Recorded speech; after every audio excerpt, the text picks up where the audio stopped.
my bigger focus over the years has developed into being paying more attention to wellness and trying to prevent advanced disease states as much as we possibly can.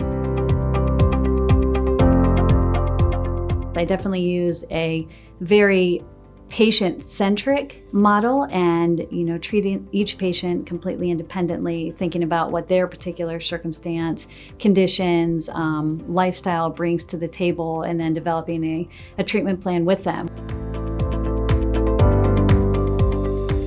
To me, patient-centered care means that I am looking at that patient as the only patient I'm thinking about, and offering them everything that I have to work through their particular medical problems.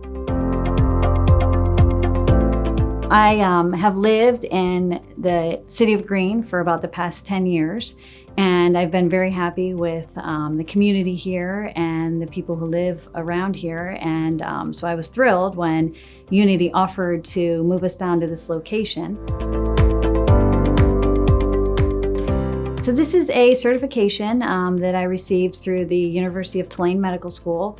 I've had it for a couple years now, and through this educational certification, I actually attended some cooking classes with professional chefs and did a number of courses on macronutrients. So when we talk a lot about nutrition, we talk about micronutrients, and we also start to talk about macronutrients. So to me, it kind of comes down to what can I tell a patient they can eat over the course of the day, not talking to them so much about here's how many grams of protein, here's how many grams of carbs you need, but really talking to them about what their diet can look like.